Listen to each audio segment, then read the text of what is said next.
À ce propos, on parle de la vulnérabilité et la fragilité des enfants, qui est un discours très très prisé de nos jours. Il paraît, messieurs, dames, il paraît que les petits sont, ils se filochent, ils sont inconsistants, et ils se perdent. Je ne sais pas. Je ne sais pas, parce que c'est en plus d'avoir la famille un peu particulière qu'ils ont, ils ne peuvent pas en plus se payer le luxe d'être fragiles. La fragilité est un luxe des nantis. Oui, la fragilité est un luxe des nantis. Si vous, pas seulement, à l'âge pas avancé, pas tant que la mienne, que le mien d'âge, c'est à l'âge que vous savez, vous n'êtes pas au courant de certaines, au moins, de vos fragilités. Si vous pensez qu'ils sont tous accumulés du côté des enfants, là, il faudrait suivre quelques cours, messieurs, dames.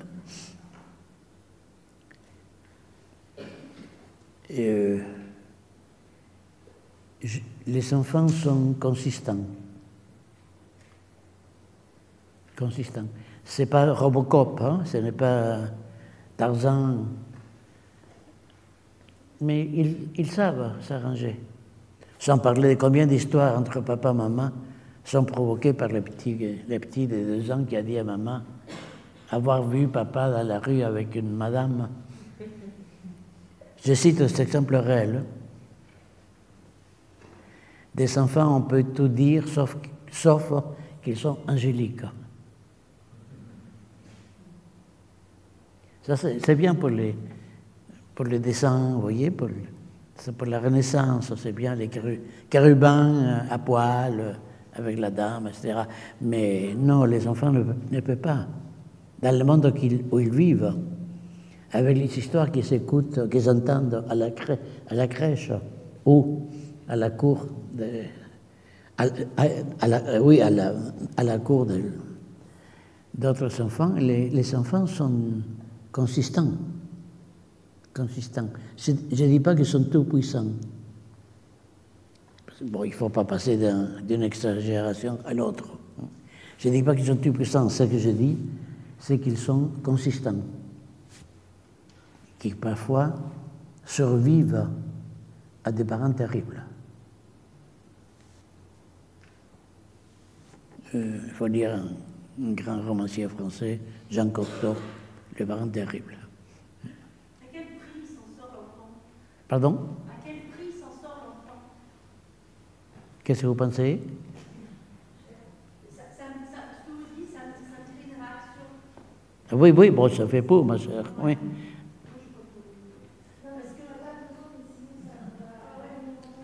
Ah oui, comme ça vous passez à la postérité, oui. Vous parlez de l'enfant qui est en capacité, qui est consistant, c'est ça? Qui est en capacité de... Alors, est-ce que c'est de la résilience? Je ne sais pas, mais de surmonter éventuellement une violence ou je ne sais pas, quelque chose qui est de l'ordre du parent, peut-être un peu défaillant. Oui. Et ma question, c'est jusqu'où, en fait? Jusqu'où il serait... À quel prix, plutôt? C'était ça, ma question. À quel prix? Ça dépend. Je ne peux pas répondre. Je ne peux pas répondre comme ça, parce que ça supposerait que j'ai la formule magique. Non, parfois, c'est un prix absolument sanguinaire et mortifère. Si c'est ça, j'imagine que vous voulez que je réponde. Mais parfois, c'est le prix de la lucidité.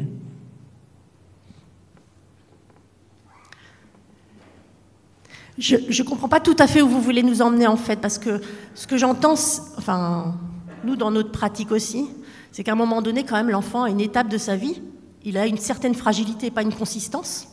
Et dans cette étape-là, le lien avec le parent, s'il n'est pas sécure dans le jargon, on va dire, si le lien n'est pas fait, si l'attention n'est pas là, ça peut avoir des effets.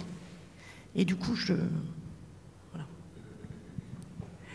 Vous vous souvenez, parce que, sûrement, si vous avez eu des enfants, la crise de l'adolescence, ce qu'on appelle la crise de l'adolescence, où l'ado dit « Je ne vous ai pas demandé à me faire naître.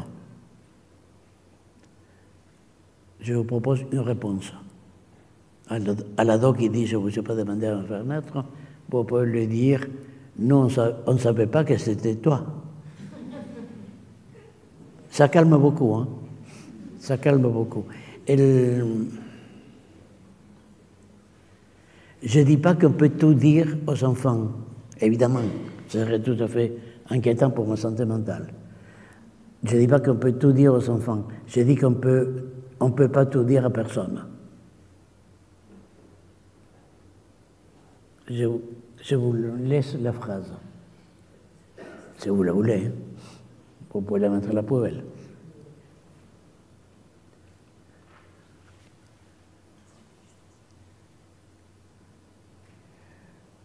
Tel ou tel adulte, physiologiquement parlant en tout cas, tel ou tel adulte, vous ne pouvez pas lui dire certaines choses. Hein.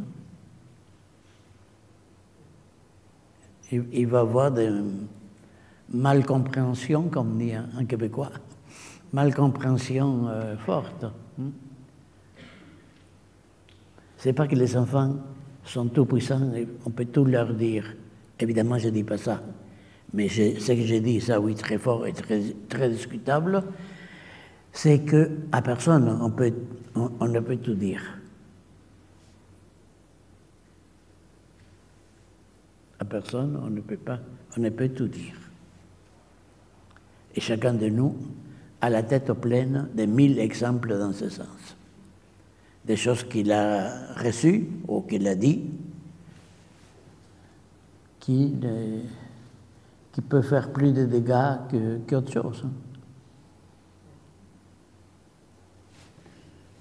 J'essaie d'avancer aussi doucement que mon anxiété naturelle me le permet.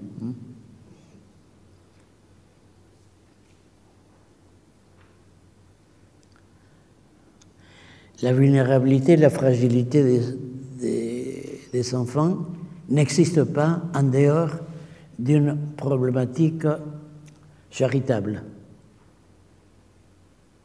En dehors de la charité, qui est une vertu religieuse tout à fait respectable, ça va de soi, mais en dehors de la charité, les enfants ne sont pas fragiles, ils sont costauds. Vous comprenez, me dit un éducateur en sciences d'analyse pratique, vous comprenez, il est très fragile. Et vous, ça va? Il rougit. Apparemment, j'avais bien visé. On ne peut pas tout leur dire, mais en même temps, pas les penser comme incapables de digérer ce qu'on va lui dire.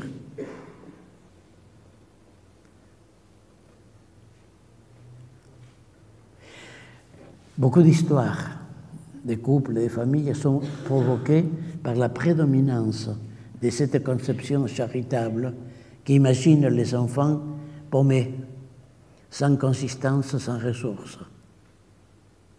Et j'avoue, plus d'une fois, j'ai trouvé que les paumés n'étaient pas les enfants. Complétez la phrase.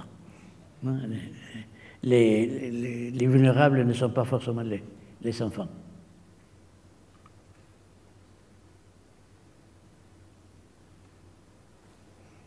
Bon. Tout ça, c'est pas ma faute. Enfin, un peu. Non, c'est pour dire que la question de la parentalité, il faut la prendre très au sérieux. Très au sérieux.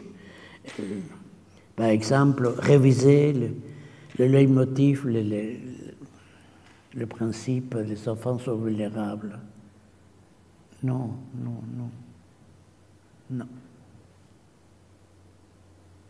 Évidemment, vous ne lui dites pas, écoute, ta mère est une salope, je la lâche. Mais ça, vous ne pouvez pas le dire non plus à la belle-mère. Hein? Bien, surtout pas à elle. Vous voyez, ce que j'essaie de questionner, c'est l'idée d'une enfance, ou petite enfance, ou adolescence, prise dans la vulnérabilité, la perte de force, etc.